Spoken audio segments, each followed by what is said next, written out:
My life before that day was simple. It was the life of a 10-year-old girl in Vienna. I lived with my mother in a small apartment.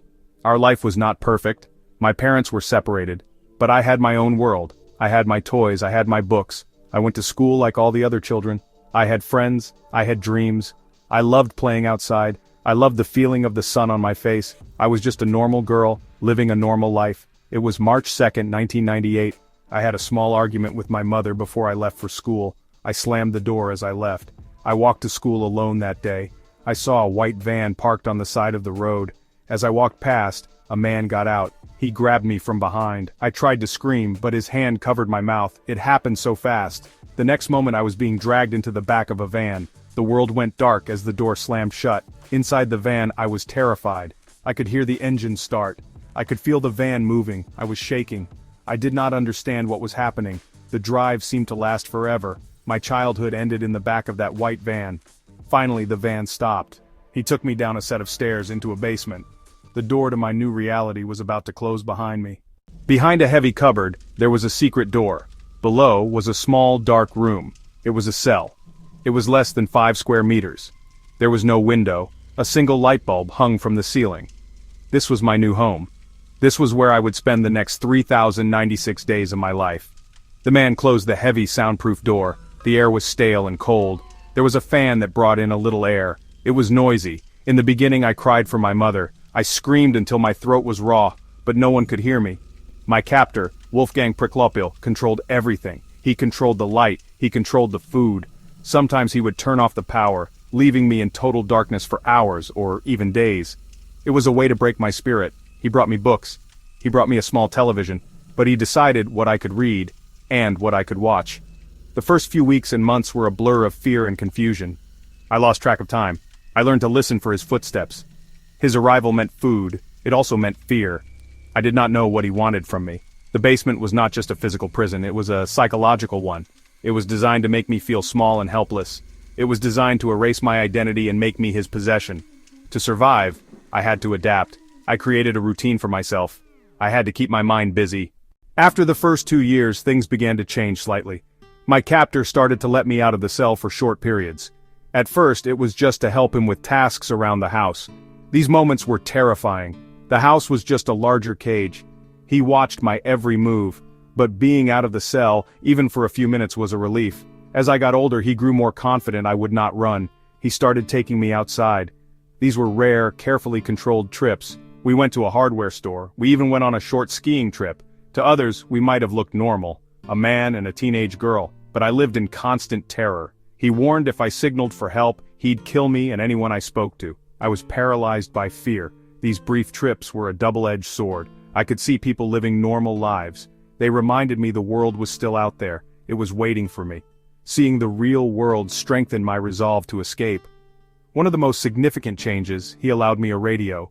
I would listen to it for hours in my cell. The radio was my window to the world. I heard the news. I heard music. It helped me feel less alone. It kept the hope of freedom alive in the darkest of times. The day of my escape was August 23, 2006. I was 18 years old. I had been in captivity for 3,096 days. By this time I was allowed to spend more time in the house and even in the garden. He had become more complacent. On that day I was outside, cleaning his car. The vacuum cleaner was loud, then his phone rang. He walked away a few feet to take the call. He was distracted. For the first time in 8.5 years he was not watching me closely. I saw my chance. It was a small window of opportunity, maybe only a few seconds long. My heart started to race. It was now or never. I dropped the vacuum nozzle. I ran. I did not think. I just ran.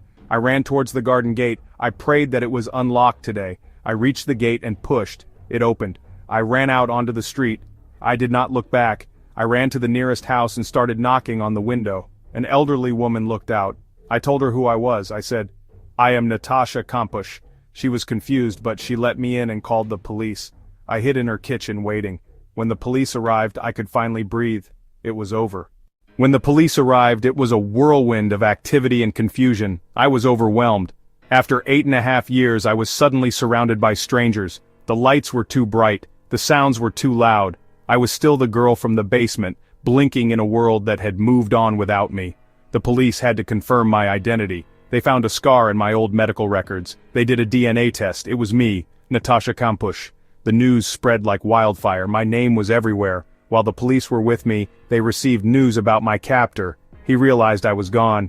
He drove to a nearby train station. He ended his own life by jumping in front of a train. Reuniting with my family was complicated. So much time had passed. I was no longer a 10-year-old girl, I was a young woman. Our reunion was emotional, but it was also awkward. We were strangers to each other in many ways. The first few days of freedom were disorienting. I had to relearn how to live in the world, choosing what to eat, deciding what to wear. These were all things that had been decided for me for years. I had to learn to make my own choices again. The world had changed so much. There were new technologies like smartphones that I had never seen before. I felt like a time traveler, out of 1998 and into 2006. The world's attention was intense. Journalists were everywhere. I was not ready for that kind of scrutiny. I needed time to heal. I needed space to breathe. I decided that I would tell my own story, in my own words. I had to deal with the psychological and emotional scars of my captivity. I had to understand the complex relationship I had with my captor. Some people could not understand it. They criticized me for not hating him enough. But my experience was more complicated than simple hate. To survive, I had to find a way to coexist with him. This was a survival strategy, not a sign of affection. In a strange and controversial decision, I ended up buying the house where I was held captive. People found this hard to understand. Why would I want to own the place of my nightmares? For me, it was about control. It was my way of taking back power from my captor. It was my prison, and now it was my property. Years have passed since my escape. Rebuilding my life has been a slow and steady process. I had to finish my education. I had to learn how to form relationships with people. I have good days. I have bad days, like everyone else. I decided to write a book about my experience. It is called 3096 Days. The book was my testimony. It was my way of saying, I am still here. You did not break me. I have also tried to use my experience to help others. I have become an advocate for other victims of crime and abuse. I know what it feels like to be voiceless and powerless. I want to use my voice to speak for those who cannot. If it can give hope to even one person who is suffering, then my ordeal will not have been in vain. Today, I live a quiet life. I value my privacy. I have found a sense of normalcy that I once thought was lost forever. I am not just the girl from the basement. I am Natasha. I am a writer. I am a jewelry designer. I am a survivor. My story is a reminder that even in the deepest darkness there is hope. It is a reminder that the human will to live is incredibly strong. I survived 3096 days of captivity. I learned that freedom is not just about escaping a physical prison. It is about freeing your mind. It is about freeing your spirit. It is about reclaiming your right to live and be happy,